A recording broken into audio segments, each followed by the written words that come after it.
But Clinton had more to say about the election, speaking with a reporter outside the chamber. You know, I watched her work for 2 years. I watched her battle through that bogus email deal, be vindicated at the end when Secretary Palsma came out. She fought through that. She fought through everything. And she prevailed against it all. But, you know, then at the end we had the Russians and the FBI deal, but she couldn't prevail against that. She did everything else and still won by $2.8 million.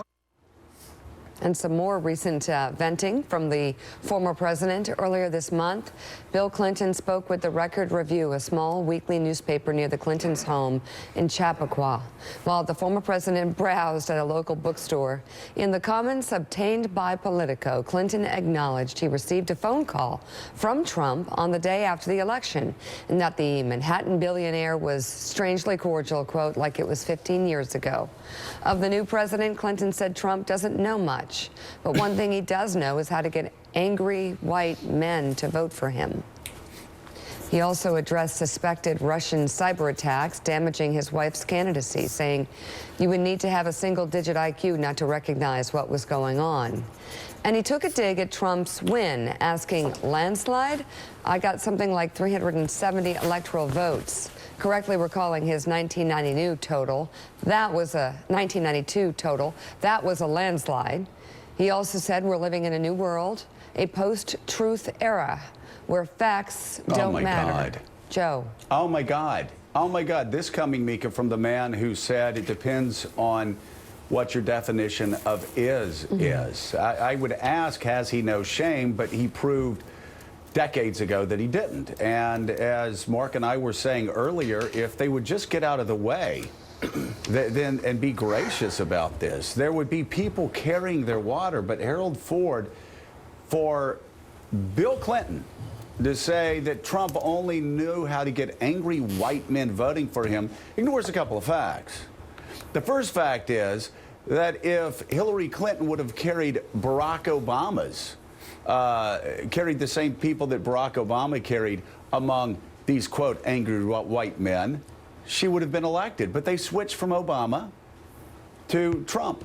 And secondly, those angry white men that Bill Clinton is talking about are the same, quote, angry white men that got him elected president, and were the same angry white men that Bill Clinton was complaining about for months that the Clintons weren't reaching. Yeah, and you know, Mika, it's just really, it's again, more of the same, where the Democrats aren't facing the facts that the past 8 years have been disastrous for them nationwide, not just in this election. They can blame Vladimir Putin for this election, and they can blame, quote, angry white men for this election, and they can do all of these other things if they want to. It's not going to help them move forward and figure out how do they win back the House in the next 2 to 4 years. How do they not get wiped out in the Senate in 2018 when all of these Democrats in Republican-leaning states are up in 2018? They have got to stop looking back and start, and I say this as a Republican, they've got to start looking forward. Now, that doesn't mean the investigations don't go forward. Right. And These that are doesn't serious mean they don't issues. hold Republican, they need to go forward. And I think it needs to be very aggressive. And I've said repeatedly, it needs to be a 2-year process. They need to get to the bottom of it. But them saying that, oh, we just lost because angry white men voted for Donald Trump, ignores the fact that Barack Obama actually won a lot of those voters 4 and 8 years ago. Yeah, and I think that they're, you know, again, blocking out an entire section of the country if they look at things this way. I think these are important issues. I think they're all worthy points. I just wish we could hear a little bit of the other part that you're talking about as well, because then it would have more credibility and it would help move forward. I think there's some Democrats trying to do some of these things. And like who? Well, like Tim Ryan? Well, I think you had Tim on. Right. I don't think he was taken seriously. Well, he may not have been by some members of the Congress, Democrats in Congress, but clearly there's an audience of people across the country who are curious to know how is it that we can drive defense spending to ensure that jobs come back to big parts of the Rust Belt. What Democrats are speaking to that audience? Mika, I don't disagree with you. The members of Congress and the Senate aren't doing it as much, and it's clear that the party's approach to a lot of these things was rebuked. The fact that members of the House, Democrats in the House, and I ran against Nancy Pelosi some 14 years ago because I believed the party was drifting in the wrong direction then. in.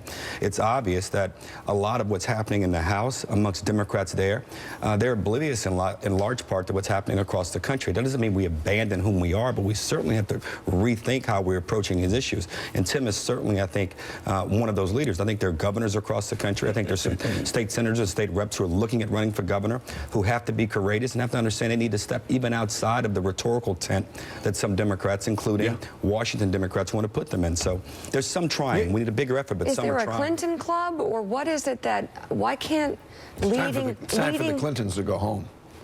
Well, I mean, I just, that's a great question, Mika. Is this loyalty to the Clintons? What is stopping the Democratic Party from doing what any organization would do? This would be the equivalent of a CEO coming out a day before the earnings report saying this is going to be one of our finest, quarters on record, and then having the absolute worst on record, worst earnings report on record. This would be like a football team being 40-point favorites and then losing by 40 points. Right. And I mean, it even goes beyond that, Mark Halperin. This is not just the football team or the corporation. It's the entire feeder system. The Democrats not only lost at the top, but they have been wiped out. There is no bench. They've lost 900 legislative seats across the country. They've lost the Senate. They've lost 60 seats in the House.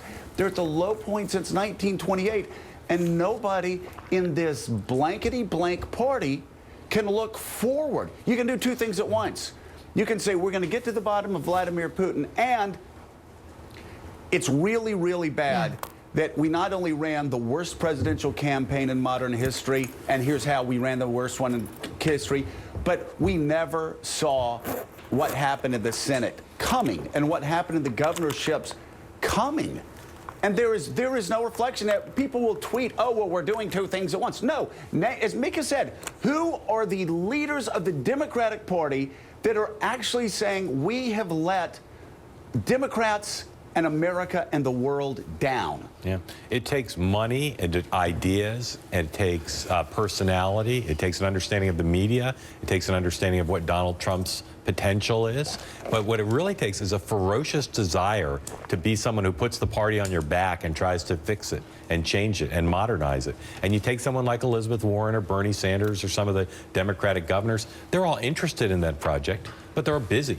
They've all got other jobs. None of them see, as Bill Clinton did in 1990, and other people associated with the DLC then, none of them see this as their primary responsibility to convince the donors, to convince the members of Congress. One message, one effort, one modernization. I just don't see that person or that group right now.